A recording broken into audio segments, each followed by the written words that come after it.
जब भी कोई पूजा अर्चना करते हैं तो सारे मंत्रोच्चारण के बाद अंत में हमेशा आरती की जाती है। लेकिन क्या आपने कभी सोचा है कि ऐसा क्यों होता है? हमेशा पूजा के बाद ही क्यों आरती करते हैं, क्यों पहले या बीच में नहीं? अगर आपके मन में भी ऐसे ही कुछ सवाल हैं, तो आज हम आपको इन सब सवालों के जवाब देने वाले हैं, तो इस वीडियो को अंत तक जरूर देखें।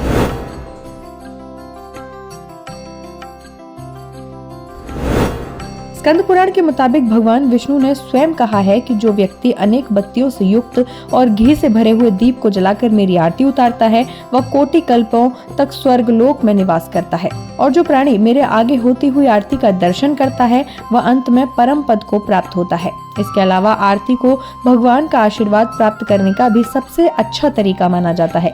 किसी भी पूजा का समापन हमेशा आरती से करने का मतलब यही है कि अब पूजा समाप्त हो गई है और हम भगवान से अपने और अपने परिवार की कुशलता की कामना कर रहे हैं, क्योंकि आरती करने से देवी देवता प्रसन्न होते हैं और हमारी मनोकामना पूरी होती है।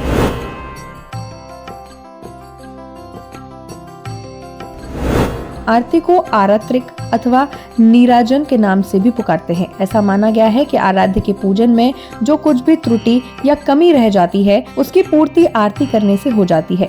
साधारणतः 5 बत्तियों वाले दीप से आरती की जाती है, जिसे पंच प्रदीप कहा जाता है। इसके अलावा 1, 7 और 11 संख्या के अधिक दीप जलाकर भी आरती करने का विधान है।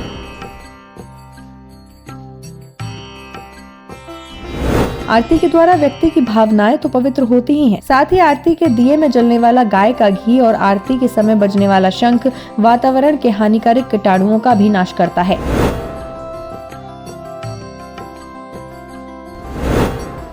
ऐसा माना जाता है कि ईश्वर हमारे पिता समान है, यानी उनसे बड़ा इस पूरे ब्रह्मांड में कोई नहीं है, जिसके चलते उनके प्रति श्रद्धा और सम्मान के लिए आरती खड़े होकर की जाती है, क्योंकि किसी के लिए खड़ा होना सम्मान का परिचय देता है।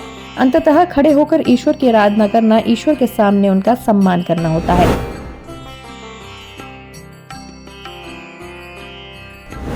आरती करने के पीछे न सिर्फ धार्मिक बल्कि वैज्ञानिक कारण भी होते हैं। आरती के वक्त जब रुई, घी व कपूर जलाते हैं तो इससे वातावरण में महक फैलती है, जिससे नेगेटिव एनर्जी खत्म हो जाती है और पॉजिटिव ऊर्जा का संचार होने लगता है। ऐसा करने से शारीरिक रूप से नुकसान पहुंचाने वाले बैक्टीरिया भी नष्ट हो जाते हैं।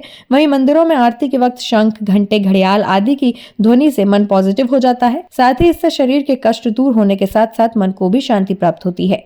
Bureau report, Bharat Shri.